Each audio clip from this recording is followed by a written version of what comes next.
नमस्कार।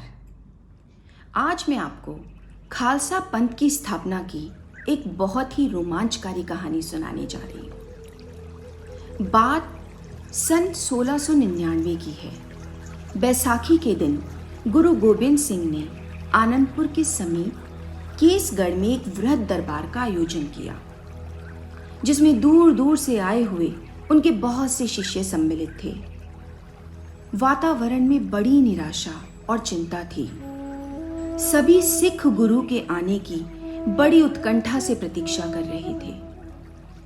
इतने में नंगी तलवार लिए वीरवेश में गुरु गोबिंद सिंह जी आ उपस्थित हुए। उनके मुखमंडल पर एक अपूर्व तेज था। तलवार को घुमाते हुए वे कड़क कर बोले, आप जानते हैं कि हम आज यहां क्यों एकत्रित हुए हैं? हम पर जो अत्याचार हो रहे हैं उनसे आप सब भली भांति परिचित हैं। सहने की भी एक सीमा होती है। अब समय आ गया है कि हमें डट कर इन अत्याचारों का सामना करना होगा। इसके लिए बलिदान करने होंगे। बोलो, अपना शीश अर्पित करने के लिए कौन प्रस्तुत है? यह सुनकर सारी सभा स्तब्ध हो गई। चारों ओर सन्नाटा ही सन्नाटा था। अंत में दयाराम नाम का एक व्यक्ति उठकर खड़ा हुआ और गुरु के चरणों में नतमस्तक होकर बोला, गुरुजी, मेरा सिर सेवा में अर्पित है।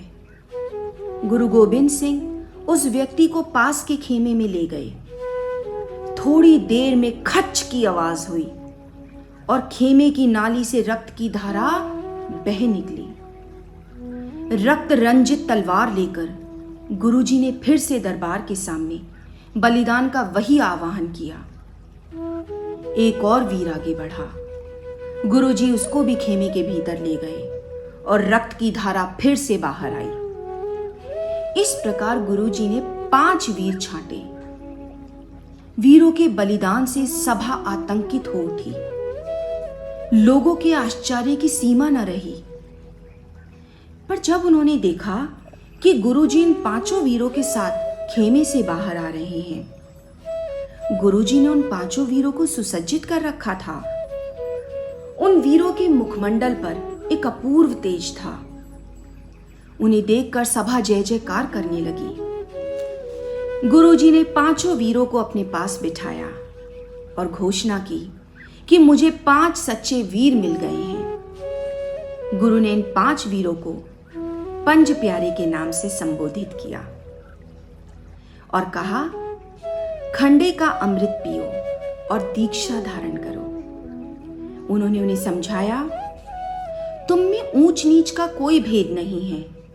मुझ में और तुम में कोई अंतर नहीं है। तुम केश, कच्छा, कड़ा, कंघा और कृपाण धारण करना और धर्म के लिए मर मिटने को तत्पर रहना।